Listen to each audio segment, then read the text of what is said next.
Hi, everybody. Welcome back to Current Affairs Unfiltered. I'm your host, Paige Fullman.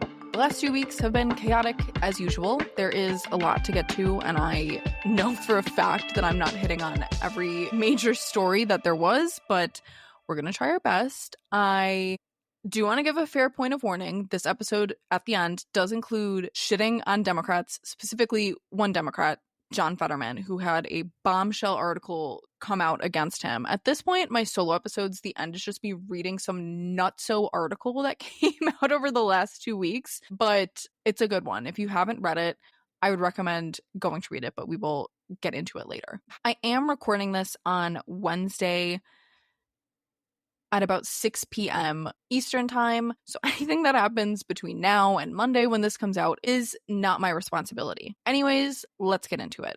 First up, we're going to talk about Karoline Leavitt, the woman who went viral for being unable to do her makeup and also kind of looks like she has fetal alcohol syndrome in a way. I'm not a fan of her. She has a bad attitude and she's bad at her job. I mean, you can be one or the other. You can have a bad attitude and people will put up with you at work, or you can be bad at your job and people will put up with you because you have a good personality, but you cannot be both and expect people to like you. Anyways, she's my worst enemy. She's also married to like a 60-year-old man. That's a whole nother story. Anyways, she declared this past week that Amazon showing the impact of tariffs at checkout was a, quote, hostile and political act, which apparently that says that basic price transparency is now political sabotage. Bezos folded immediately. Amazon released a statement clarifying, no, you have it wrong. It's not going to be on Amazon proper. It was just going to be on Haul, which is their like weird Temu, Shein knockoff kind of website. But to translate for Amazon, what they really meant was, we're so sorry, Mr. Trump, for being honest with our consumers. We will absolutely go back to passing the cost on to consumers and letting them blame the government. Karoline Leavitt then went on to say, why didn't Amazon do this when the Biden administration hiked inflation to the highest level in 40 years? So I'd love for her to explain that to me, because what does that even mean? She wanted Amazon to say in like a little disclaimer at the top, this product cost $3 less last year. Like, okay, if that's the benchmark, then let's start advertising how much the house on the market now was purchased for in the 90s and how much they put into updates. Like, you could do that with any product. Like, I'm not sure why this is a Biden thing. Like, I understand there was inflation under him, but like, just so strawman argument, like, she doesn't have the ability. And again, I think part of it is because she just gets up there and starts lying. So I don't think she has the ability to construct a good argument, and instead turns to Joe Biden and the Democrats and whatever her villain of the day is, but whatever. This was also in tandem with Trump saying the economy is bad because it's Joe Biden's economy, which is so funny because he loved to claim the highs right when he was inaugurated, which granted the markets were going up because people were for some reason really hopeful about what he was going to do for the economy. And now that it's bad and spiraling, he's like, no. This is Joey B's economy. You can't have it both ways, Donnie. You can't. Your economy started on January 20th. And also, like, so fitting for him to try to pass it off. I mean, just because in his first presidency, he rode the high of what was Obama's economy, a pretty stable economy, claimed it as his own. It got ruined because of COVID. I'm not sure that there was really much he could have done to save it at that point, but regardless, it got all messed up because of COVID. Now, he was handed a so-so economy that was a little bit rocky, made it even more rocky himself, and is still blaming the other guy. You know, Obama didn't get any credit, is all I'm trying to say. And it's just mind-blowing because, again, he and everybody else in his administration can't keep their stories straight about what's Trump's and what's somebody else's. Like, they just pick, you know, what's most fitting to make dear leader look the best. Just so mind-blowing. And Karoline Leavitt, like, I could go on about her for like hours. Nothing about her makes sense. Oh, and also, speaking of Karoline Leavitt, there's this running influencer named Kate Max or Mac Z. I don't know. But she had this interview with Tim Walz right before the election that went viral where she was running with him. And then the other day, last week, she posts a video and it's her interviewing Karoline Leavitt. And she's like, Karoline, how many miles are you running? And Karoline Leavitt's like, none, because we're at the beautiful White House. Also, undisclosed Tesla ad in there. Anyways, she got slammed for interviewing Karoline Leavitt. And the comments were like actually so funny because she deleted and reposted the video a bunch of times. A lot of people are saying it was an undisclosed ad and that she was being paid to have interviewed her. But the comments on the video she posted next were like, girl, when's the Putin interview dropping? Girl, are you gonna do Andrew Tate next? Platforming a woman who gets up every day and lies through her teeth is wild. And that's what she does. She's literally lying through her teeth. Why are you calling price transparency hostile? The American people should see what these tariffs are doing to their prices of the products that they're buying. I feel like that's a pretty light ask. Whatever. We're going to move on. We're moving on to the Holocaust board members, which quietly happened, and it got a little bit of news, but it should be a much bigger deal. Trump quietly fired several members from the U.S. Holocaust Memorial Council, all of them Biden appointees, including Doug Emhoff, the second gentleman, Kamala Harris's husband. If you're wondering what purpose that serves, I don't know. This is a very weird partisan attack on a group that has probably never garnered much attention before this week. This board is the people that runs the Holocaust Museum in DC. If you haven't been, you should go. It's a really great museum. I went when I was a kid one time and it was great. And then I went as an adult when somebody came to visit me in DC and it was even better. Seriously, best museum ever. Although maybe you're not going to want to go now because on the board now are 8 appointees by Trump, including 2 conservative media personalities and a lawyer who represented him. Jamie Raskin, the representative from Maryland, chimed in saying, quote, Donald Trump wants to turn the council into a partisan club and a weapon against anyone who does not toe the Netanyahu line in Israel politics. Most likely true.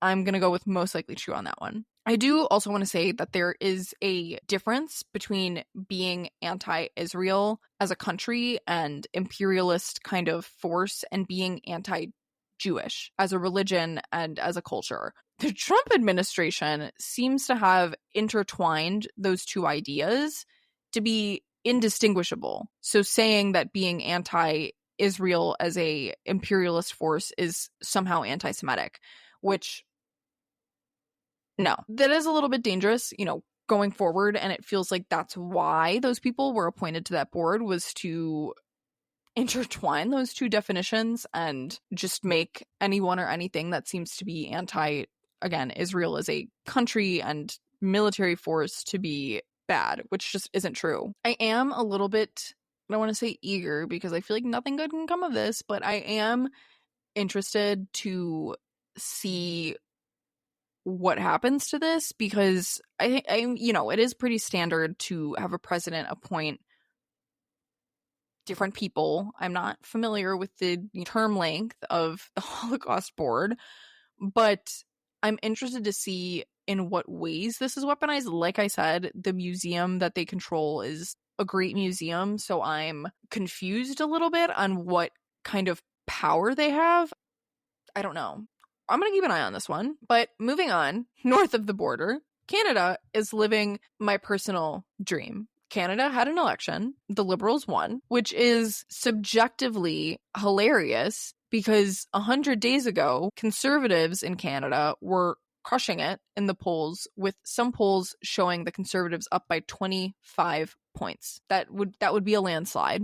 This did become an election in which the main issue was which leader was going to protect Canada from the very real threats and rhetoric by Trump. And ultimately, Canada felt like the conservative leader wasn't going to do that. What makes it more funny is that Donald Trump could have had, I don't want to say a friend in the conservative candidate, but it would have been somebody that was easier for him to get along with and make deals with, I guess. And he ruined it himself. He literally has nobody to blame for the Canadian election result except for himself. If he would have shut his mouth he would have had a conservative in charge, which would have been so much friendlier to him and his goals. But instead, by running his mouth, he completely flipped the polls. Like, the liberals in Canada were drowning because nobody liked Justin Trudeau, and he completely flipped it. I just can't.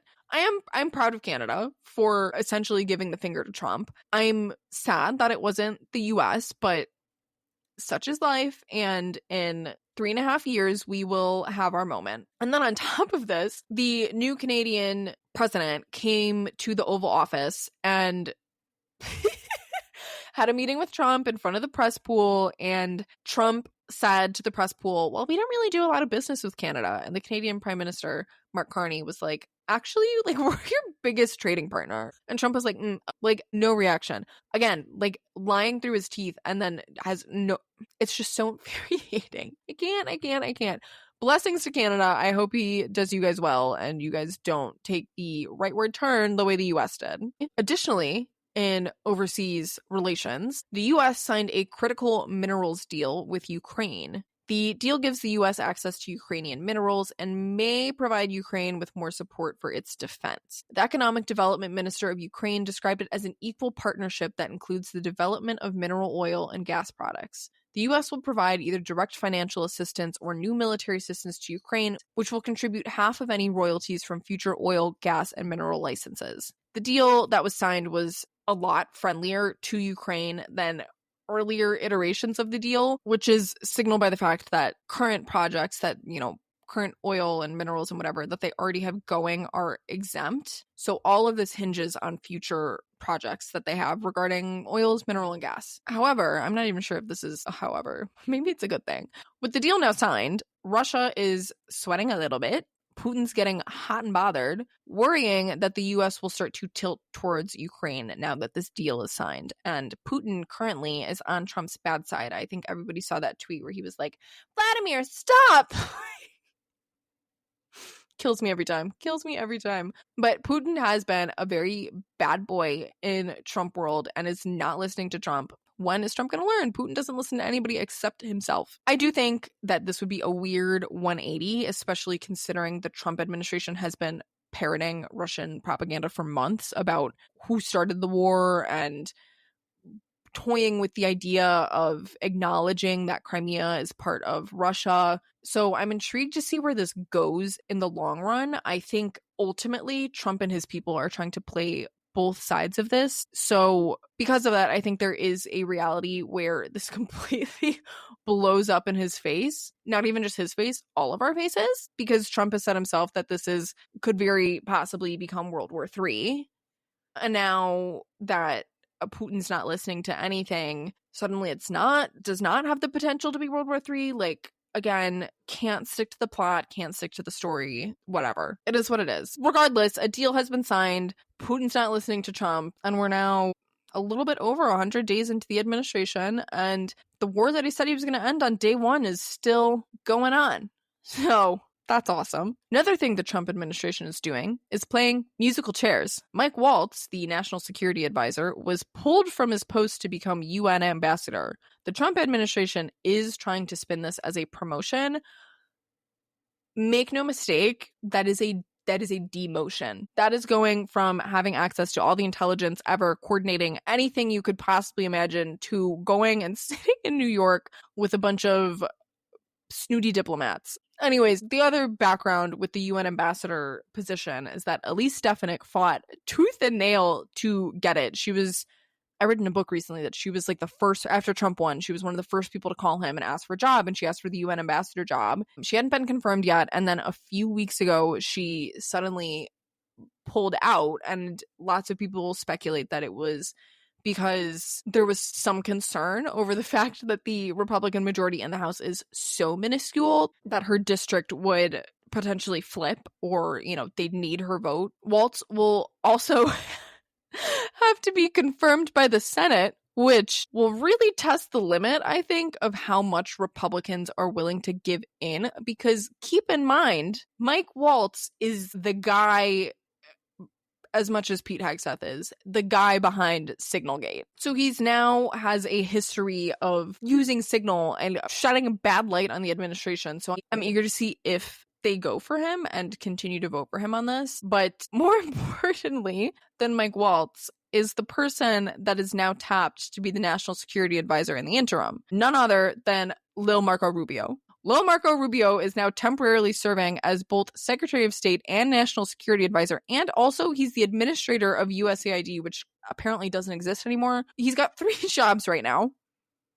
Just so we're clear, the Secretary of State's job is to fly around the world and have meetings. Like, that's at the root of it. That is the job of the Secretary of State. The job of the National Security Advisor is to coordinate mostly intelligence domestically. So he's supposed to be both going to other countries to have meetings and also being here and coordinating. Like, I'm not understanding at all. Would love to see how long this goes on for. And the funniest part about all of this was Marco Rubio's press secretary at State was giving a briefing when the news broke that Marco Rubio had been tapped to be interim national security advisor. And one of the reporters was like, as the news is breaking, how is Marco gonna be both? And the press secretary was like, huh?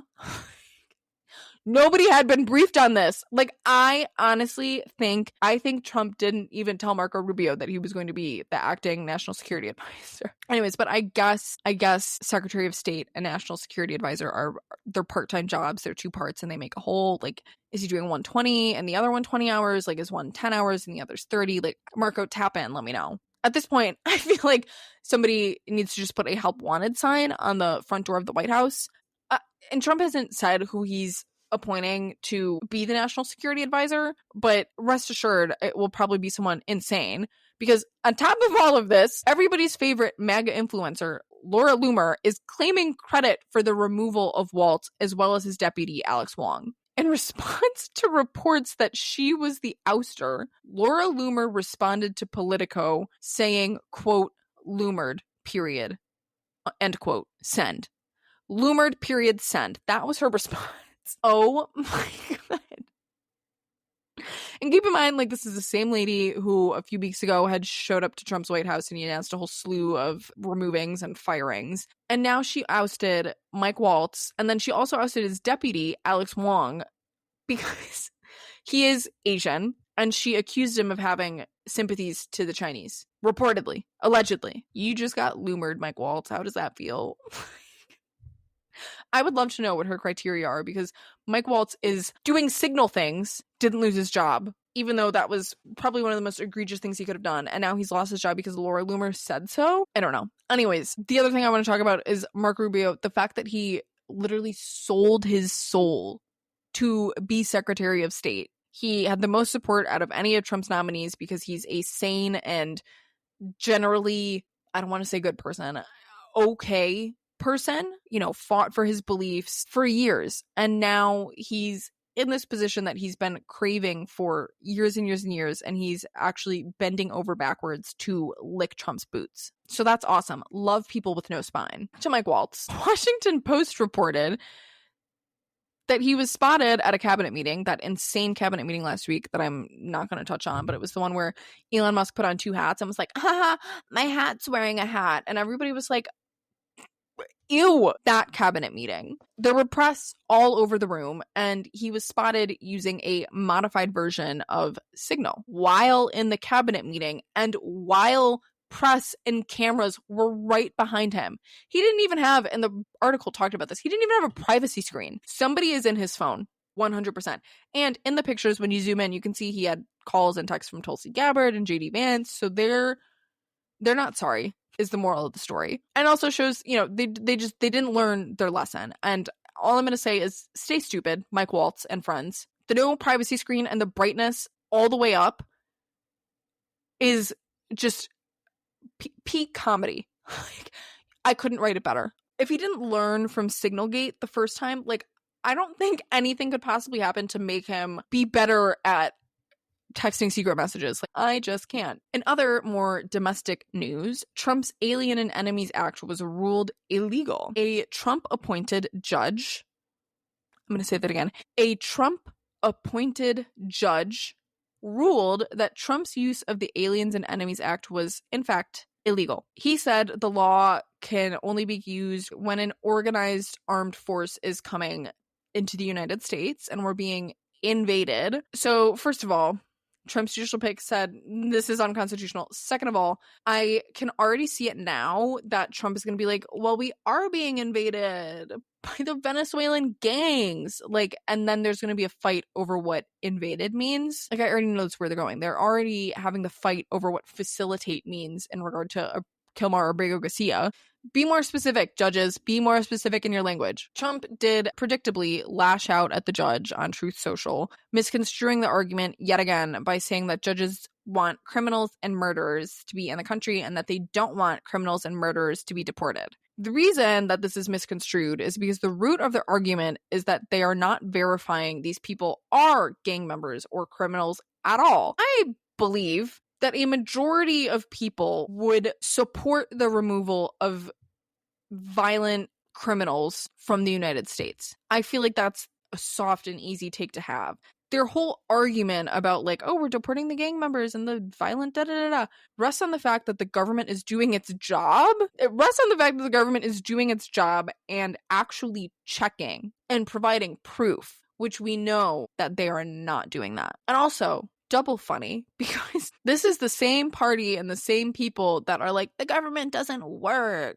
The people that work there are lazy. But the people that work there that aren't lazy are also the only ones doing the deportations, not understanding the argument there. Also, the Trump administration asked last Thursday for the Supreme Court to just get rid of temporary protected status, which essentially gives people legal standing to stay in the U.S. Again, if you are going after the illegal violent gang members and the people that are just illegal in general, people that have temporary protected status are not illegal. He spent his whole time talking about how there's millions of illegal people. Okay, so go after them. Why do you need to go after the people that are here in the correct capacity that they have been granted? Like, whatever. Moral of the story is that immigration is a hot mess right now. And I think it's going to stay that way for a minute. And I did also want to update. There have been no updates on Kilmar Abrego Garcia's case, except for the fact that Donald Trump got on an interview and was like, he has MS-13 tattooed across his knuckles. And the interviewer was like, Donnie, that's photoshopped. And Donnie was like, wait, what?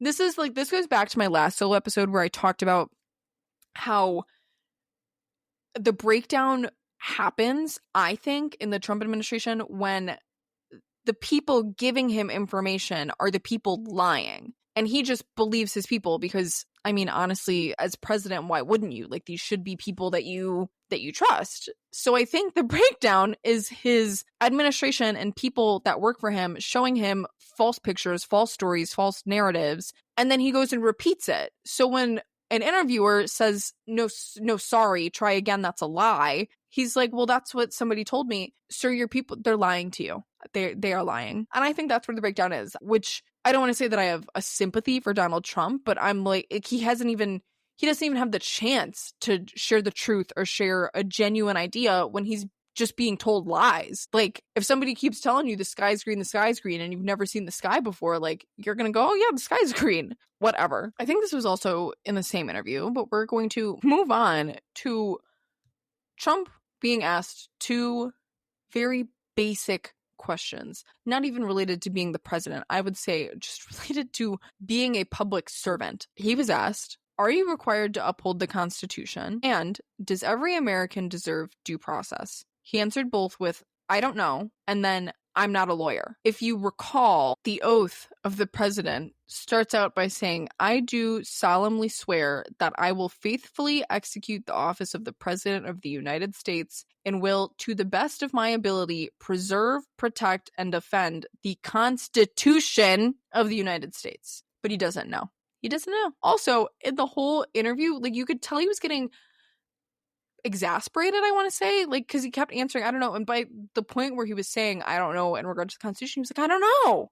Like, he sounds like a little whiny baby. The fact, though, that he couldn't answer either of these coherently, even to say, like, and his answer to a lot of other questions were like, my lawyer said so. Like, sir, you are the president. You could just tell your lawyers no. But regardless, these answers were very red flaggy.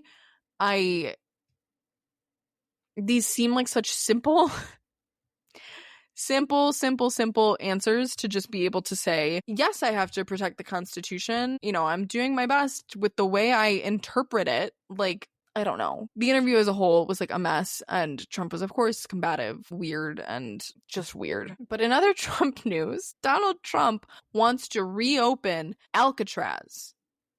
Alcatraz being that prison in the middle of the ocean off the coast of San Francisco. For your information, the reason that it was closed was because it was so expensive to keep up with it, because everything you do there has to be brought in by boat. All the food, all the workers, anything that's there has to be brought in by boat. And also, all of the waste needs to be taken off the island and back to California. It's giving waste, fraud, and abuse. Doge, step in, tap in, let them know. But also, it's a museum currently. So I'm moving on from that, though. And in the Truth Social post, he said he was directing the Bureau of Prisons with the DOJ, FBI, and Department of Homeland Security to, quote, reopen, substantially enlarge, and rebuild Alcatraz to house the most ruthless and violent offenders. Okay, sounds good. This, like, do I even need to say that it's a bad idea? So expensive to accomplish. First, there's rebuilding and reopening the prison.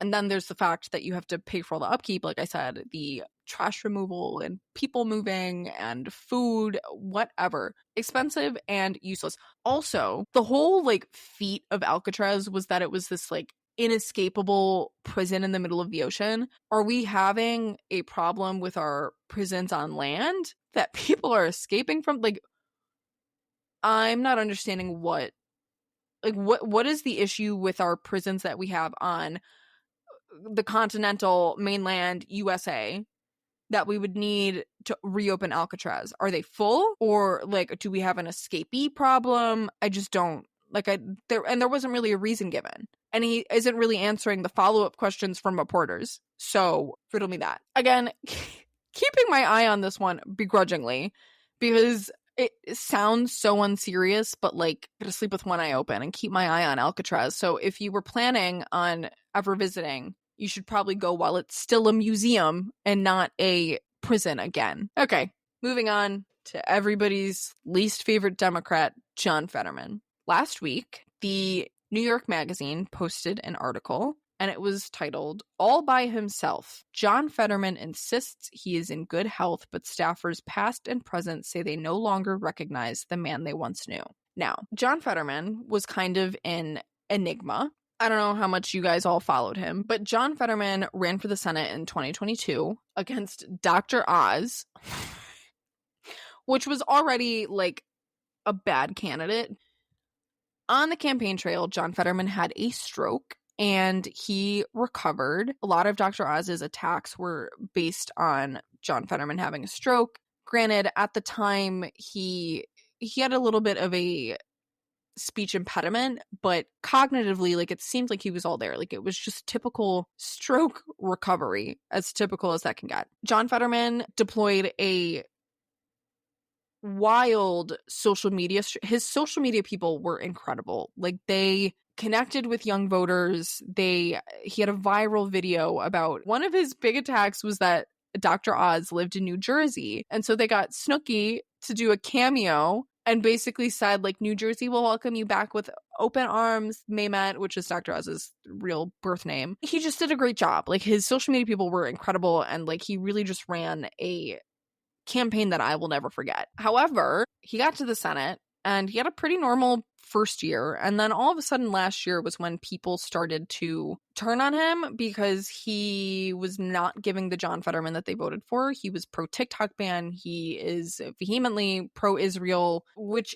didn't really line up with the John Fetterman that people knew from being the lieutenant governor of Pennsylvania. But nonetheless, this article came out and has really just exposed what is going on. And there had been a few leaks of staffers leaving John Fetterman's office and being like, I don't know that guy, like, you know, whatever. But this really blew the lid off of it. And At this point, it's honestly sad, just the state that he's in, and I really feel for his wife, but we'll get into it. I'm going to read you some excerpts again. Last week, it was Elon Musk and his baby mama. This week, it's brain damaged John Fetterman. I do also want to say that this article talks about how post-stroke, he's made a shift to the right, and he's really fallen into conspiratorial thinking, and like his thought processes just aren't the same.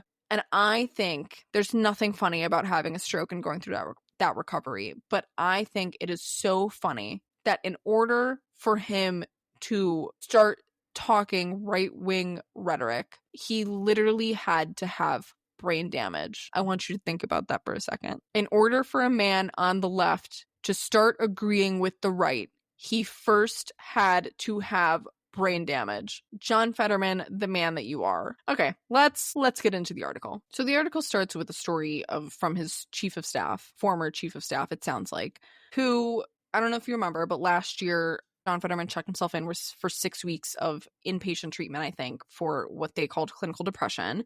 And he checked out in March of 2023. Sorry, so 2 years ago, he did this. In May of 2024, his chief of staff wrote to the director of the traumatic brain injury and neuropsychiatry unit at Walter Reed, who had overseen Fetterman's care, and said, quote, "I think John is on a bad trajectory, and I'm really worried about him. If things didn't change, he was concerned that Fetterman, quote, won't be with us for much longer." Also within the email, he detailed out some concerns, including, but not limited to, eating fast food multiple times a day. Quote, "We do not know if he is taking his meds, and his behavior frequently suggests he is not. We often see the kind of warning signs we discussed. Conspiratorial thinking, megalomania. For example, he claims to be the most knowledgeable source on Israel and Gaza around, but his sources are just what he reads in the news. He declines most briefings and never reads memos. High highs and low lows, long rambling, repetitive and self-centered monologues, lying in ways that are painfully, awkwardly obvious to everyone in the room." Who does that sound like? Who does that sound like? To me, that sounds like a description of potentially Donald Trump. Now, again, not to put my conspiratorial thinking hat on, but does Donald Trump have brain damage? Tap in. Additionally, according to this chief of staff, Fetterman was avoiding regular checkups advised by his doctors. He was preoccupied with the social media platform X and drove his car so recklessly that staff refused to ride with him. He had also bought a gun. The other thing he said was that, quote, "every person who was supposed to help him stay on his recovery plan has been pushed out. Fetterman was isolated and had, quote, damaged personal relationships and was shedding staff like crazy." In detailing the high turnover of the staff, since 2022, when he was elected and inaugurated in 2023, he had lost his closest advisors, including 3 of his top spokespeople, his legislative director, and this chief of staff that's on the record speaking. His circle of trust had shrunk to be so small, and just people that did not know him. He is, because of his kind of like rightward shift, has kind of picked up popularity, and that's got some people thinking he's going to run for president in 2028, but his staff are like, please don't. His own chief of staff, that same one, said, quote, "Part of the tragedy here is that this is a man who could be leading Democrats out of the wilderness, but I also think he's struggling in a way that shouldn't be hidden from the public." If only somebody had written something like this about Joey B., I don't think we'd be here right now. Then we get the stories from other staff. They do make the point to say that they're not saying that every controversial position that he has is directly stemming from his mental health, but it has become a little bit harder for them, his staff, to distinguish what does stem from his mental health and his limitations, I guess, and what is not. Now, the author of the article spoke with John Fetterman last month, and the author shared those concerns with John Fetterman, and he denied that anything was amiss. Fetterman told the author that he felt like the, quote, best version of himself, and later texted that staff turnover out of office was typical of Washington. Quote, "Why is this a story?" he asked. "If you are a good person on Capitol Hill, you will have staffers that stay and grow the ranks of your office for years. The people that have high staff turnover, people know that it's probably not a great office to work for." Now, the staff say an early warning sign that something was off with Fetterman came in early February of 2023 after Fetterman had been sworn in. Members of the Senate gathered at the Library of Congress for a caucus retreat. Fetterman, who was fresh off a hard-fought victory, should have been riding high, only he wasn't. A staffer recalled getting a text from a person at the retreat asking if he was okay. Fetterman was sitting at a table by himself, slowly sipping a Coke and refusing to talk with anybody. Later that day, another staffer heard an alarming report from a journalist.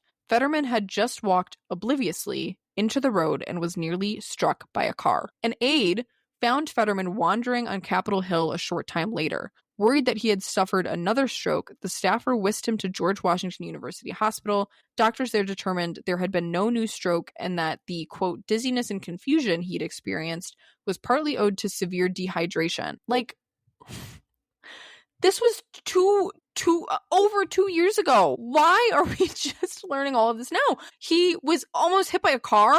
Like, okay. Then, right after this, Democratic Senator from Ohio, Sherrod Brown, came to meet with Fetterman because they seemed like perfect matches. Brown tried his best to get a conversation going, but according to two people present, Fetterman was virtually, quote, catatonic. What is happening? He could barely string two sentences together, talking so quietly that everyone in the room had to strain to hear him. Fetterman then stood up and began walking around the office in tight loops, a move the two staffers described as doing figure eights. After Brown left, Fetterman paced from one room inside his office complex to another and back again. At one point, one of his aides said he walked into the hallway peering over his shoulder as if he were being followed by shadowy figures. What is going on? Okay. So after this was when he went and got his depression help for 6 weeks, and he was admitted on February 15th, okay? At the hospital, Fetterman experienced delusions. He thought if he took a bed at the hospital, he'd be arrested. He told doctors he believed members of his family were wearing wires to secretly record him. In another moment, he grew convinced that a political rally was being held in the lobby that he needed to break out of his room to attend. His doctor said that the main cause of those delusions were lingering effects of the stroke, dehydration, and depression. Why is he always dehydrated? Anyways, they gave him some new medication, he survived, and was discharged from the hospital. And when he was discharged, the doctor said that he needed to remain hydrated, considering that's now the cause of two things. And his staff did work to constantly keep his fridge and his office stocked, okay? Then they get into Israel Gaza. When he was campaigning, John Fetterman had said, we need to support Israel, but, it wasn't a defining issue of the 2022 election. But then after October 7th of 2023, that, became his whole shtick. I don't even know what else to call it, because for a while, he literally was not talking about anything else except this. But he very quickly became the most outspoken Israel supporter in the Democratic Party. And early on, 16 of his former campaign staffers wrote a letter saying they found his full-throated support for Israel to be a, quote, gutting betrayal. John Fetterman had been considered a progressive in most senses. So this was, I don't know if it was a shock. I see both sides of it, because he had said, I support Israel in the campaign. What happened and what was continuing to happen in Gaza, the constant bombing, the killing, the whatever, I think most people expected him to turn around and kind of reverse course on the support for Israel. Then we get into his wife. His wife, at one point, was an undocumented immigrant and really kind of made a name for herself. She was always outspoken on the campaign and since he was elected, and was also, and I think still is, pretty pro-Gaza. She pulled one of his staffers aside and asked if the team was pushing him to be more pro-Israel for political reasons. And the staffer told her that the opposite was true. Many of them were as upset as she was. Quote, if you're pushing back on this, there's no hope, the staffer recalled her saying. This is horrible news. A few days later, Giselle texted a different staffer, quote, I am at breaking point and I can't co-sign this any longer. I'd love some help in language to separate myself from this. Can anyone help me? Again, she had made a name for herself and she didn't want to go along with what he was saying. His wife said, quote, I told him I don't want to talk to him until his blood is tested. If you have to say that about your husband, partner, whatever it is, oh my God. One former staffer recalled overhearing Giselle on speakerphone that December saying to Fetterman, who did I marry? Where is the man I married? In the conversation with the reporter, Fetterman downplayed any arguments with Giselle, saying she has her own voice and that he would never try to change her views even if they differed from his. Then we get into the reckless driving. This one really irks me. The article says, Fetterman caught a red-eye flight back from Los Angeles after taping an episode of The Bill Maher Show. His staff urged him to have someone pick him up from the airport and drive him home, but he refused. Just before 8 a.m., according to a police report, Fetterman was traveling at, quote, well over the 70-mile-per-hour speed limit on I-70 when he smashed his Chevy Traverse into the back of a 62-year-old woman's Impala, totaling both cars. Giselle, who had been in the back seat, suffered a pulmonary contusion and spinal fractures. Fetterman, calling from the side of the road, told a staffer he had fallen asleep at the wheel and handed the phone to a police officer. Quote, "It's a miracle no one died," the officer said. The author then notes that what Fetterman really boils down to is that he can be difficult to work with, but we're lucky to have him in the Senate. In recent months, Senator Patty Murray of Washington and Jeanne Shaheen of New Hampshire had what staff referred to as verbal altercations with Fetterman. But like former Senator Joe Manchin, Fetterman provides a mostly reliable vote from an unreliable state. To close out the article, the author closes out with the conversation that he personally had with Fetterman. In talking to him about Fetterman's own medical history, he's basically in a state of denial. And Fetterman says, "There's not anyone that you're referencing who would be privy to my medical history," he said.